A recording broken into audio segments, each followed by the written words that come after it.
Welcome back to a brand new video. I'm Alex, I'm a PJ golf professional, and I want to talk to you today because I've seen this come up, topping the golf ball. Now, for me, there is nothing more frustrating, is it? The ball literally bimbles in front of us. So Ian and many others of you have been asking this question about, hi Alex, I love the tips. How do I stop topping my irons and these fairway woods as well? So what I want to say here is, going to give you a bit of advice of one, how to stop topping the golf ball, which is key, but also if we tend to use our fairway woods off the tee or our long irons off the tee, what tee height and ball position to get with them, because that is so key to finding the middle of that club face. Here we go. So the longest iron I have in my bag right now is a 4-iron. I've gone and put my hybrid in to replace that utility 3-iron I was using. I then go my 5 wood. Okay, so let's start off with the tee height. Now it's important to note that I would definitely use the same tee height with a 4-iron and a 5 wood when it is teed up.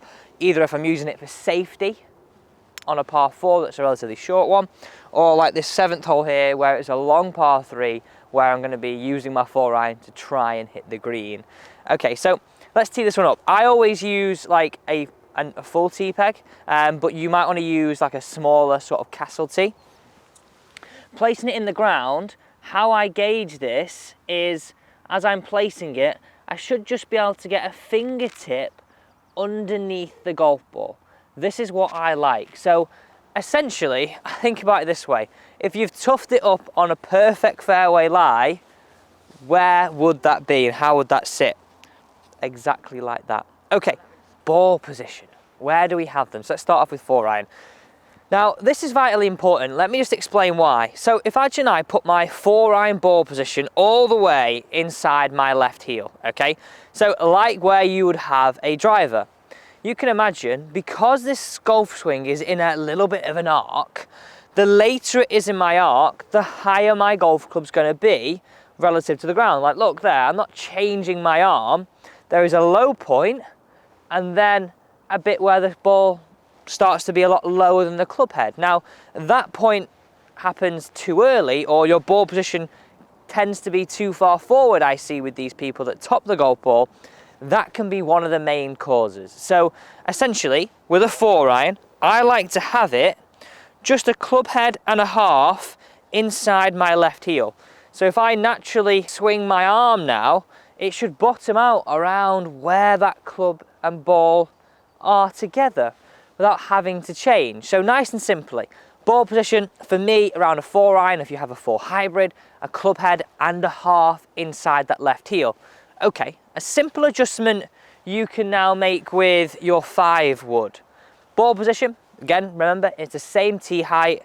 We're having it a club head inside our left heel. For exactly the same reason, this is the point at which we're going to be brushing and bruising that ground naturally. Too far forward in my stance, this club's going to start working up too early, too quickly, and we're going to tend to find sort of the topping area, so sort of catching it above the equator and the bottom of the golf club. Anytime we get that, it's not going to be nice at all. So perfect ball positions then, and maybe just note them down. I'd really recommend that. Get your notes section on your phone and just give it a check next time you're either playing or next time you're heading to the range, because controlling that ball position has to be one of the most overlooked, but has to be one of the easiest things that you can do as a golfer to get it right. Okay, next up, this is a great one. So what I want you to think about every single time you've got a 5 in your hand or you've got a 4-iron in your hand is that we want to be transferring our weight. We want to get our weight through to target. If we're hanging back, this is also going to promote that club getting too high too quickly. So what I do before every single shot, like this is so easy, is I imagine there's a line here, okay? In fact, let's do one better. Let's grab an alignment stick and place that down. I just want you to place that where your ball position is going to be. Now, why this is important is I want you to think of each side of this alignment stick is really nice and simple. Out of bounds, inbounds.